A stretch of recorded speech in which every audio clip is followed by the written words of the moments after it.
From Riverside Lanes in Mount Vernon, Washington, here for the title matches of today's JBT event, the Jim Kent Classic, part 1 of 2. The handicap division features Kara Wilcox, the top seed, going up against Jolie Murphy, the 4 seed. Jolie's won 2 matches to get here, and she has to beat Kara by 21 to tie and 22 to win.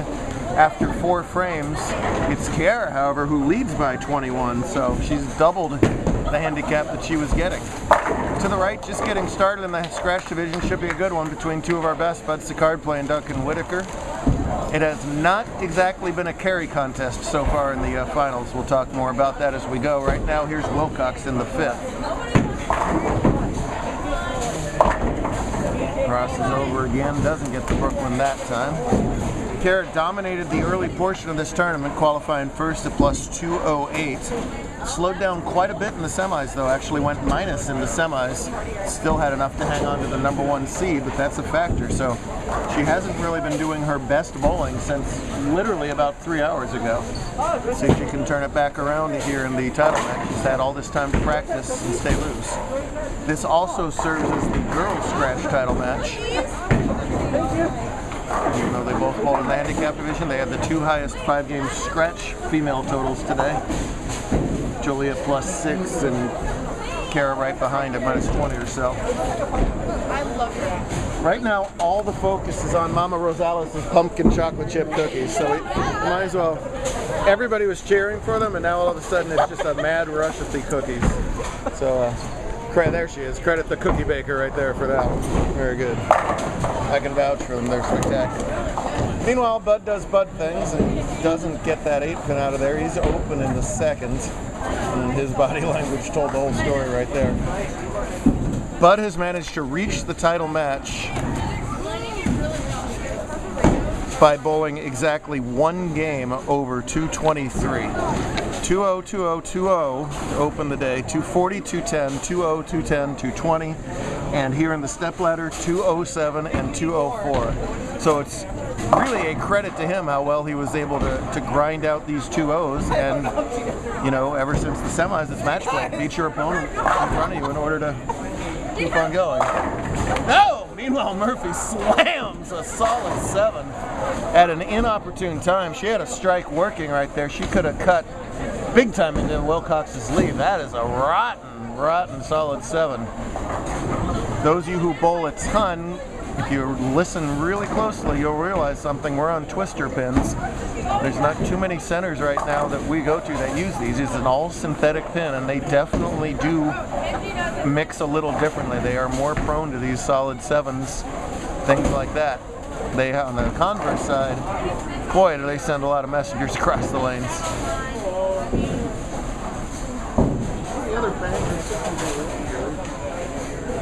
Very good.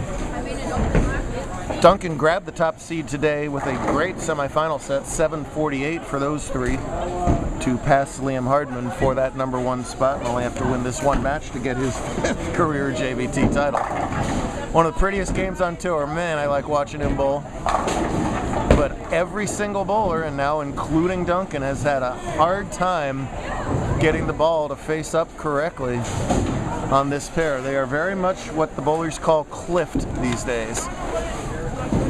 It's essentially the same as over-under and a not helpful version of it. What it means is there's too much friction to the right for it to be really useful for them, and there's too much hold to the left for it to be useful for them. A couple ways to fight that. And that might be a strategic mistake, only getting 1 on that split there. He's got 45 through 3, which hands Sicard a 3-pin lead through 2.5 frames. Wilcox will be shooting here in the 7th with a spare working. She has had a number of 2nd place finishes throughout her career.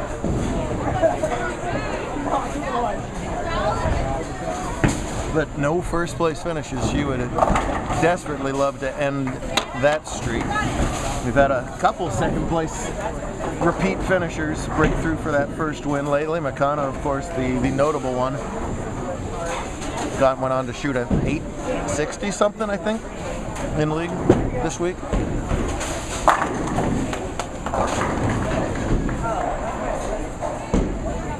As Bud gets all 10 there. I couldn't wait any longer. I'm having the pumpkin cookie. It's delicious. A couple different ways to attack cliffed or over-under lanes. As a higher rev rate player, that gives you the option to just step into the oily zone and pretty much stay in that zone. Just forget that friction there and create with all that two-handed power and get the ball to turn over even though it stays in the oil. You got to figure out less of what's going on. You can ball down and go to the right a little bit more. Duncan is trying to do sort of a slow roll with quite a bit of side turn for him. But it's also match play competition. You might not need to make a giant risk if your opponent's only going 180s. So all those are factors, but sticking with the same ball here and see how deep, and he's not playing the far right break point, but even that wasn't enough to get the ball to turn over. Jolie got that ball to turn over just fine. She has been hounding that 1-3 pocket for 3 straight games. And remember, she's got to win by 21 as it stands on the scoreboard. She leads by 5. So Wilcox still has the 16-pin lead in this case. Her entire fan club to my left was gone from very loud to munching on cookies. Ooh, and a tough spare to have to shoot at here in the 8. This would be usually it's a peanut gallery. I guess it's a pumpkin gallery today, as it stands. That wasn't even English, Maddie. No. Oh dear. Well, obviously it's a giant spare for Kiera. We'll be virtually tied without it, and it's Murphy working on the double. Unable to convert it. She's got 141, and she actually ends up trailing a little as a result of that open. Meanwhile, that 2-8 is a very tricky spare on this pattern right now, and Bud raced by it for his second open in 4 frames. And Duncan cannot be happy with himself, but he ends up finding himself up by 9 pins. That's great. When you can be struggling and still have the lead, I mean, thanks. So he's covering many more boards at a much slower ball speed. And that's when bowling gets super frustrating, because he does everything right that shot. And a twister pin solid 9. Yikes. Kiera has to recover and make this spare here in the 9th frame. That's something working for the 10th. So this is the Jim Kent Classic honoring just a spectacular human being. Jim, the longtime owner of Nob Hill and just one of the greats of the Northwest bowling community that we lost earlier last year. Screw cancer. Raised one hell of a young man and 11-time champ Marshall Kent. So we were thrilled and honored that Marshall gave his blessing to make this into a celebration of Jim. We had a great slideshow going all day long. The Bow family made a major contribution to this weekend's prize fund, and we are so grateful to have the Bow family still hopping around JBT land after over a decade of watching their kid bowl. Some of the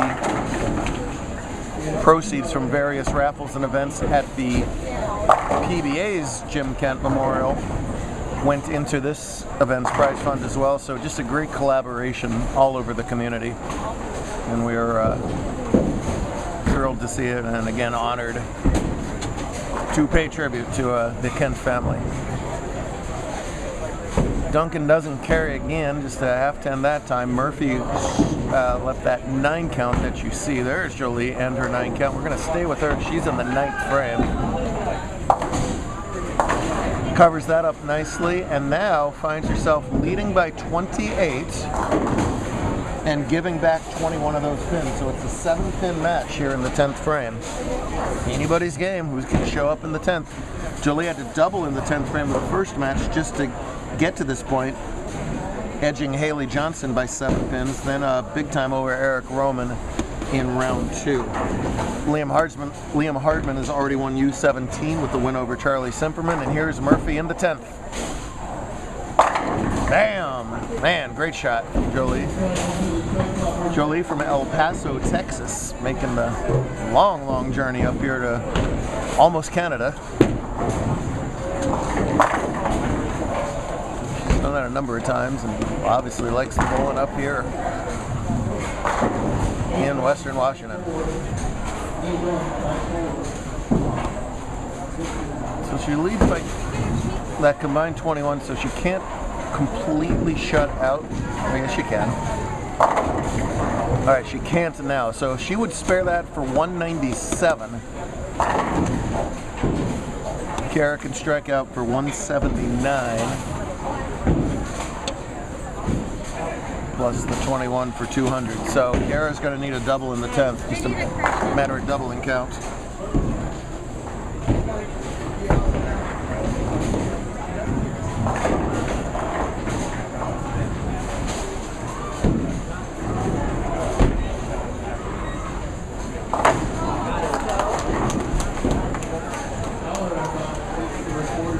Well, why not? Complete an excellent 3-game series from Jolie with that converted 5-7 for 197.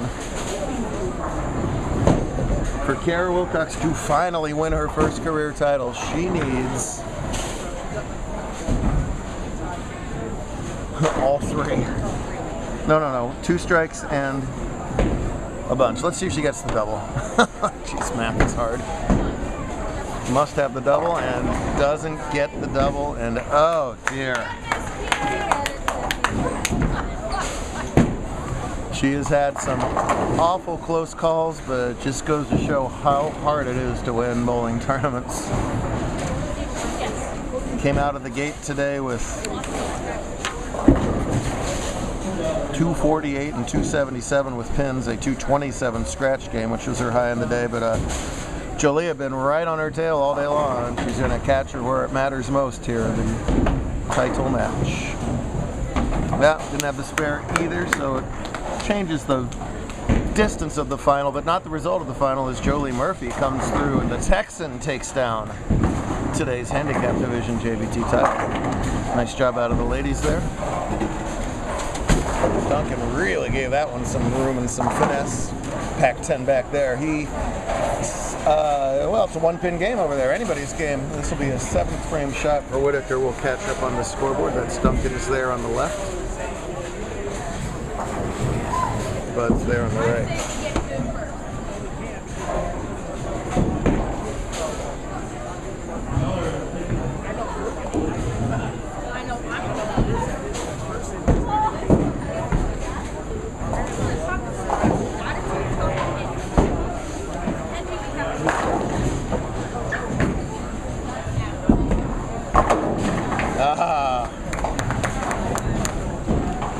Excellent double matching Bud's in the 5th and 6th. He gets 6th and 7th frame. Carries 2, grab himself a 9-pin lead. 4-time champion Duncan, 5-time champion Sicard. This is Duncan's senior season with us, right? He's going to age out after this year with us, so he's trying to pack in the stats as much as possible here with one more trip around the tour. While Bud is still got plenty of years left should he choose to use them. Oh man, it just, the story hasn't changed. We started at 1 o'clock today and it's been 2 O's ever since then. It's got to be about 7:40 now. So for 7 hours, Bud has been pacing 190 to 200. That will test anybody's patience. So far, he's handled it brilliantly.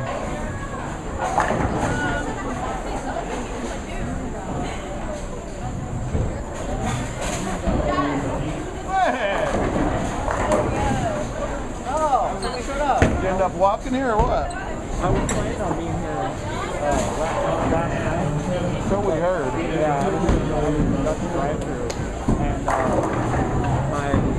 my like basically front passenger side wheel like basically started clicking and it started doing this when it clicked, and I'm like, oh my god, did I just break the TV? Because the guy I bought the car from said they washed that and he gave us CDX.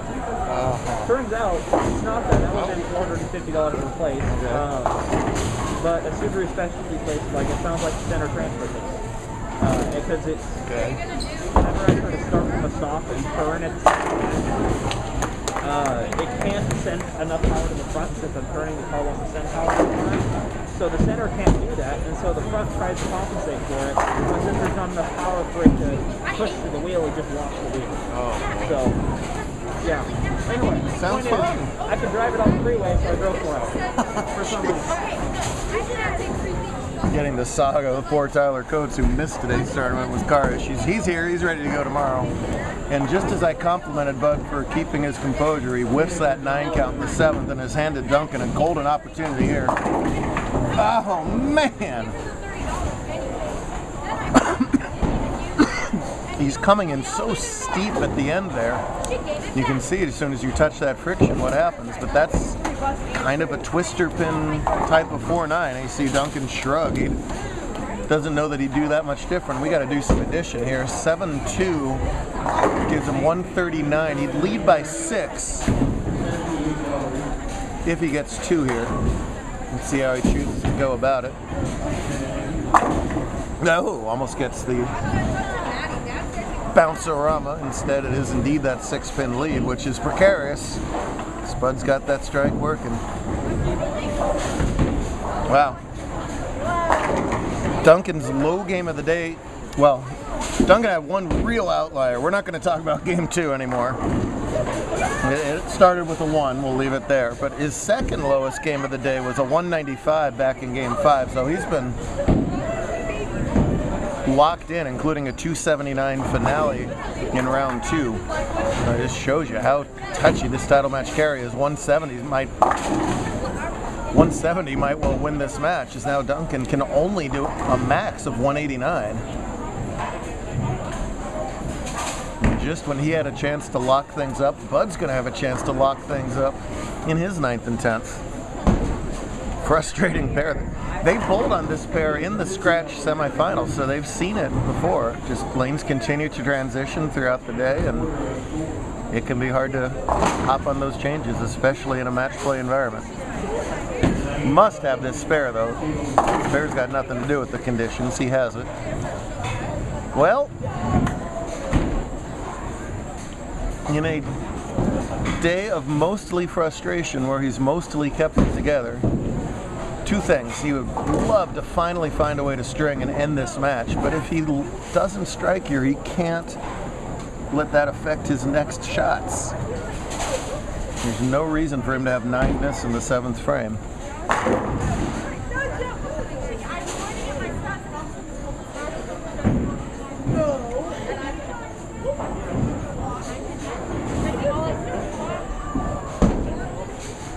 A little further left.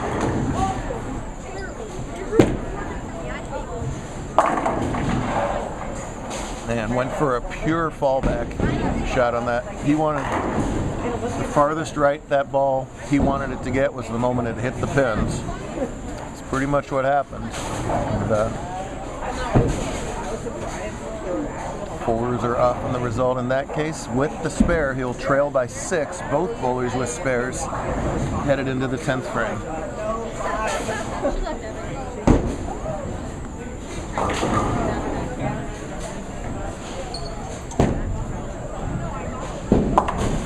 All right. Well. Whoa! Did you just throw my neck? These guys have pretty high standards for themselves, so these are a couple of aggravated youngsters right now, just trying to pull out this match. Who could blame them? And they're all going to be right back at it. Well, in 15 hours, not 14, so we get an hour back. Thank goodness. They'll get an extra hour to recuperate tonight. With the time changing. There he finds the 1-3 in the 10th. Big shot. That shot forces Whitaker to mark. The next shot would force Whitaker to double.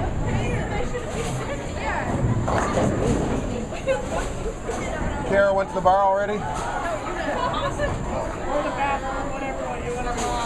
Ah, 6-1.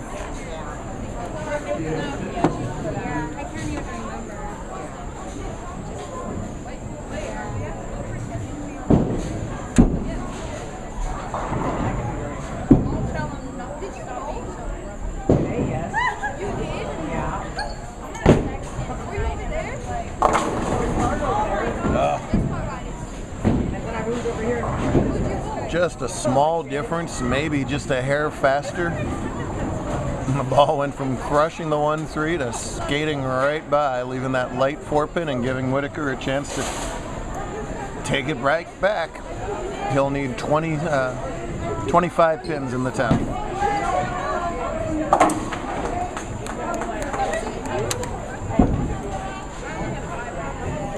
A 173, which is about at the minimum of the range for what that could have been given the shots. But hey, I mean, it was 2 missed makeables, arguably 3. But if he does lose, will be the difference in this match. Not the strikes, the spares.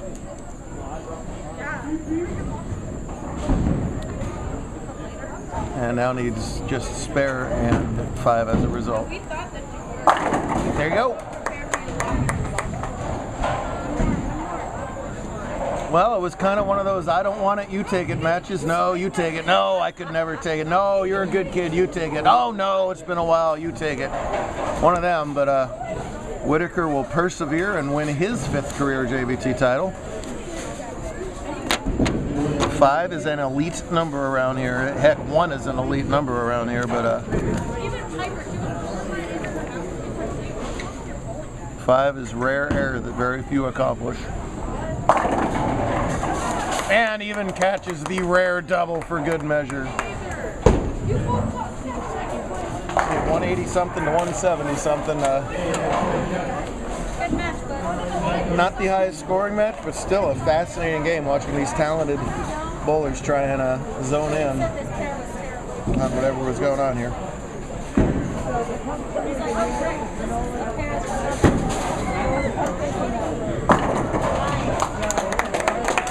3 in the 10th for 189. A great match between 2 really talented kids. Duncan and Jolie come on top today. Great stuff. We do it all over again in the morning.